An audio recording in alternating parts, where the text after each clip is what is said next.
Hello and welcome back. This is section 5, and this is a section about the fundamental theorem of algebra. Okay, this is the fundamentals of it, I guess. I always thought that this theorem was something else. Yeah, and I was completely wrong. I remember I was in a college class, and I was like, oh yeah, this is the fundamental theorem of algebra, and the lady docked me all sorts of points because I was wrong and foolish and yeah, all that. So what I want to do is kind of talk about, the point of this. The fundamental theorem of algebra means that for every polynomial equation, like a polynomial like this or like this, okay, with a degree higher than 0, has at least one root in the set of complex numbers. And the corollary to that is that a polynomial of equation of degree n with complex coefficients has exactly n roots. So what that means, including repeated roots in the set of complex numbers. So what that means is that, and let's just put this in layman's terms, the degree, the number of solutions, okay? And when I say solutions, that's another way of saying roots, okay? Another way of saying solutions is saying zeros. Another way for me of saying solutions is where the graph crosses the x-axis. Okay, so where the graph crosses the x-axis. Okay, so the number of solutions, all right, and there's vocab words for all those. Okay, so I'm going to say this: the number of solutions, okay, is equal to the degree of the function. Okay. And remember what the degree is. The degree is the largest exponent, okay? Which is kind of cool, all right? So that's what the fundamental theorem of algebra is, okay? And so what we have is this idea of tools for finding roots, okay? And usually what we're going to do is synthetic division is where we start, okay? And also with the rational roots theorem is where we start. Okay, and then from there, we have inverse operations. We have the square root property, factor by grouping, zero product property, factoring with FOIL, using the remainder theorem and the quadratic formula. Okay, so we're going to use all those things.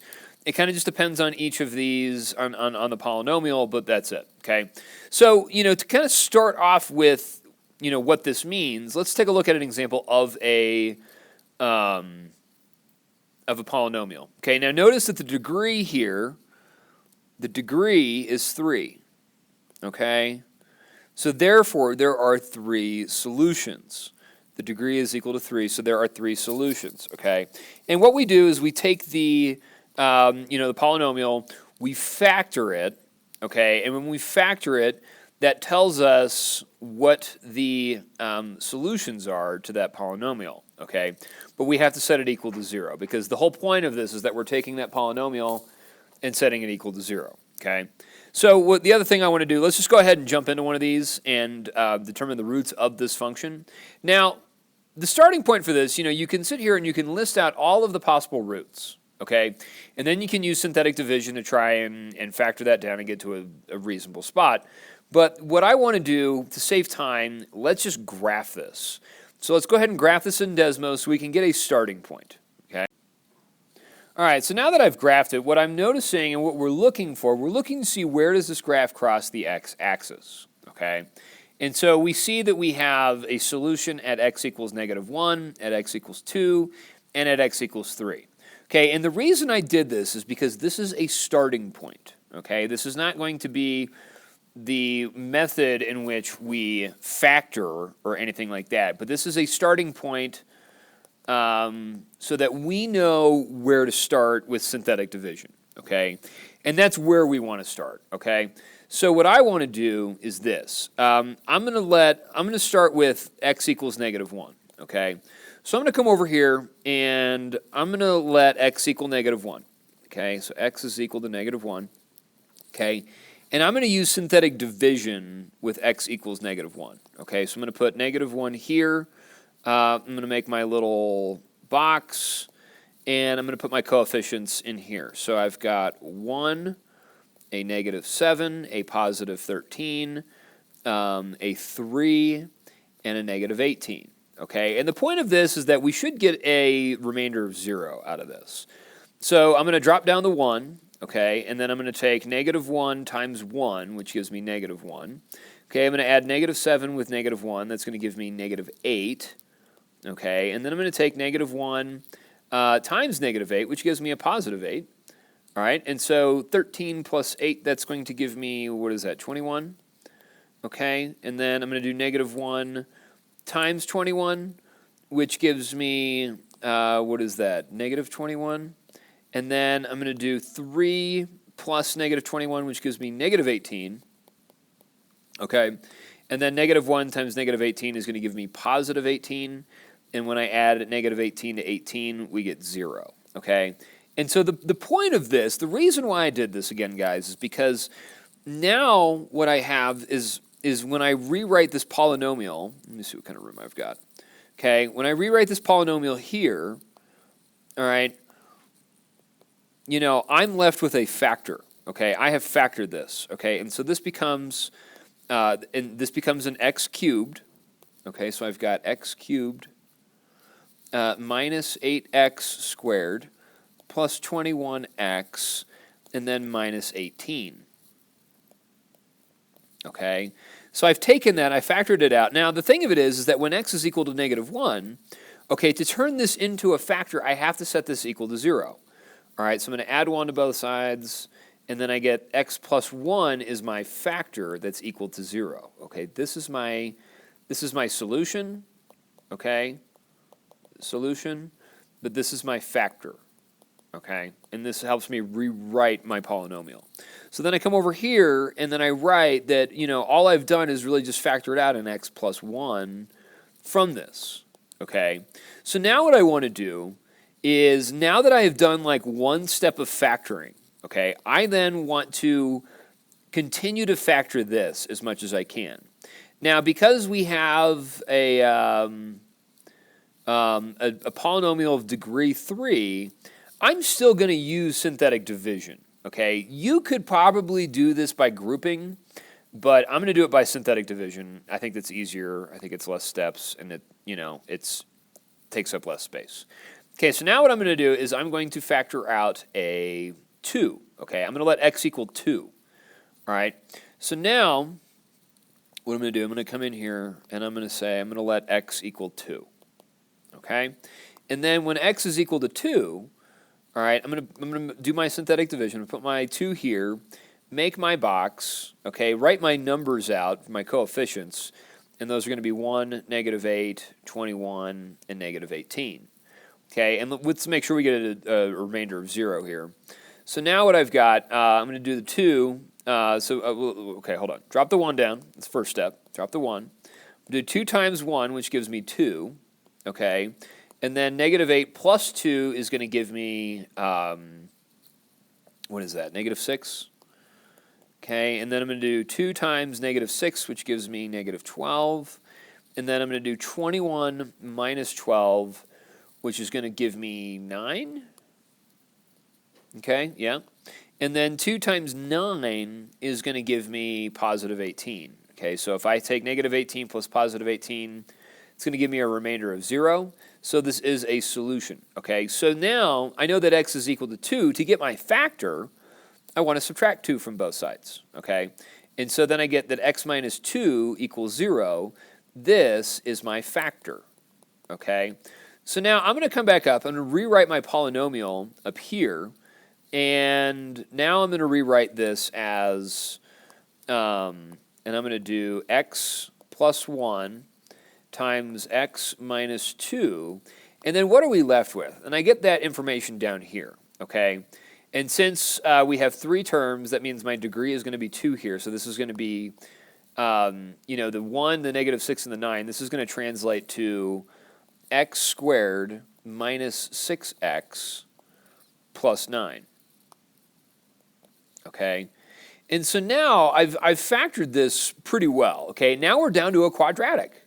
Okay, and that's the beautiful thing, is that once now we're down to the quadratic, we can then just factor this normally. Okay, and so then the question is, all right, at this point, what two numbers, add to negative 6, but multiply to positive 9, okay? And so I'm going to do x plus 1, x minus 2, and then this is going to become x minus 3 times x minus 3, okay?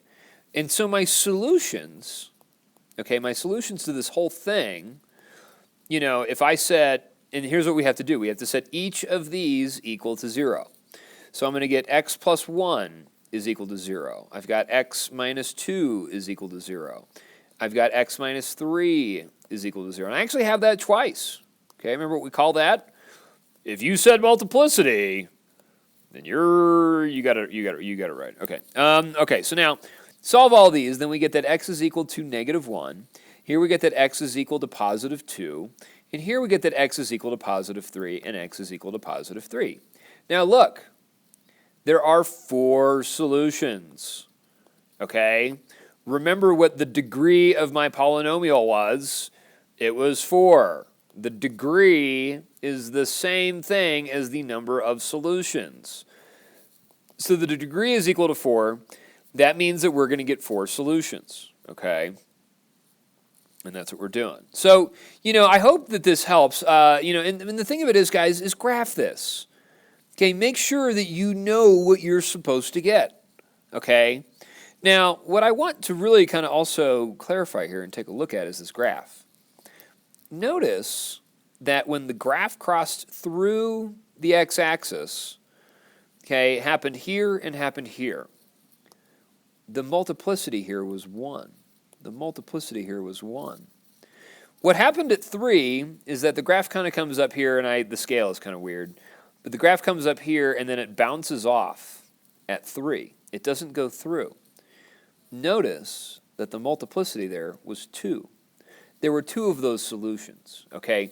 Even though the graph only crossed the x-axis 3 times, I got this answer twice, okay?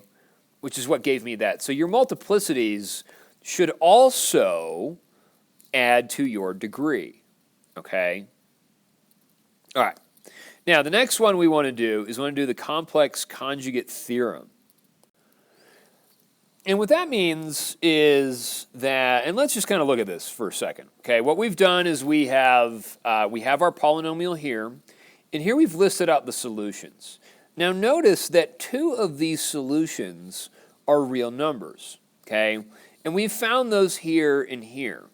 So here's the issue, okay? The degree of this polynomial is 4, right? So we should have 4 solutions, okay? But the graph only crosses the x-axis at 2 locations.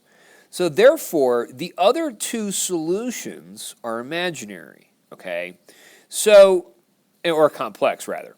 Now, what we've noticed here is that when you have an imaginary solution, let me say this, that when you have complex solutions, okay, like the ones we have here, 2 minus I and 2 plus I, they always, and I'm going to stress the word always, okay, exist in conjugate pairs. Okay? And so what that means is that, you have 2 minus I here. The conjugate of that would be 2 plus I. Okay? Let's say, for example, that you had, one of your solutions was, say, 3 plus 2I. Okay? Then another solution would be 3 minus 2I, okay? And that's always going to be the case, all right? And so, and that's what we've got here, okay? The roots of a polynomial function with rational coefficients that are complex with an imaginary component always exist in conjugate pairs, okay? So don't let the whole thing be like this whole graph thing fool you guys. What you need to realize is that, the degree matches the number of solutions. But if you don't have that number of solutions, okay, that you get, then the other ones will be complex, okay, and that's the idea. So I hope you enjoyed this video. and we'll see you soon. Bye!